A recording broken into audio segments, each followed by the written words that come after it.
Welcome to the Hard Knocks MMA Show, where every week we will go over the biggest stories in the mixed martial arts world, as well as exclusive information about Hard Knocks fighting.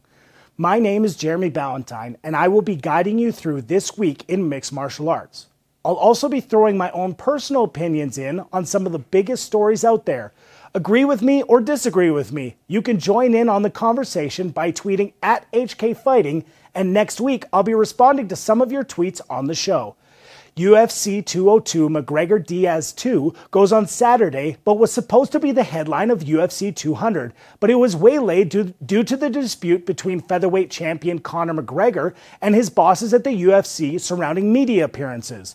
Despite the less than usual amount of press events from the champion, the event has a ton of hype behind it.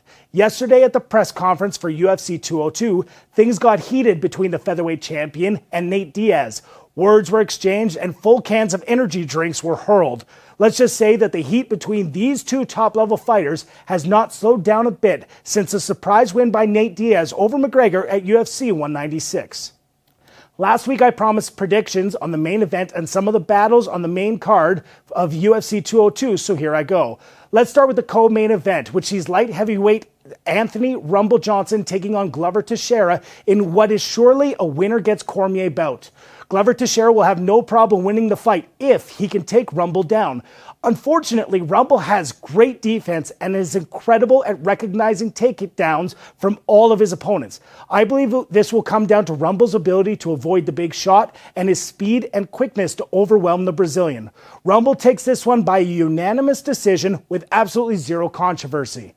Next fight we're going to talk about is the third matchup at welterweight for Donald "Cowboy" Cerrone as he takes on Rick the Horror Story. In my opinion, this one is easy to call. Story is riding a 3-fight win streak over some average opponents, whereas Cowboy is making a run in a new weight class after being the gatekeeper at 155 for years.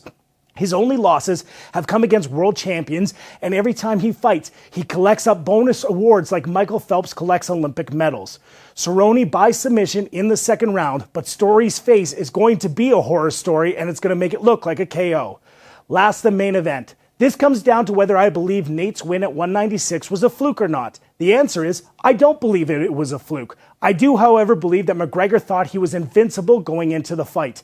He was putting everything into the shots that would have KO'd a featherweight or a lightweight, but a welterweight shrugged them off and he tired out.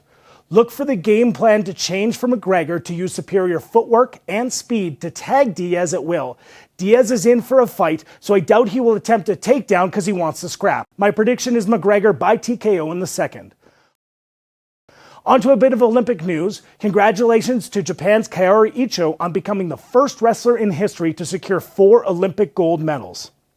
Lastly, we have all the information about Hard Knocks fighting. We now have the names of the 4 competitors in the featherweight tournament. Lenny Wheeler, Sabah Fadai, Daniel Swain, and Kurt the Hurt Southern will compete, and one of these 4 men will be your Hard Knocks featherweight champion. You can find out a bit about them on the Hard Knocks Facebook page. Tomorrow we have a live draw that will take place at noon Mountain Standard Time on hardknocksfighting.com, and you can find out what the first round matchups are. Don't forget to tune in. Also just confirmed last night was a matchup that was supposed to happen at Hard Knocks 49 between Canada's Arjun Buller and Brazil's Chris Catala. There was a medical issue that delayed that fight, but I'm pleased to announce that the fight will take place at Hard Knocks 51 on October 14th. Look for those heavyweights to bang. Don't forget to tweet at HKFighting and let us know any comments or questions about this week's show or what you'd like to see in next week's show. This has been this week's Hard Knocks MMA Show. I'm Jeremy Ballantine, and we'll see you next week.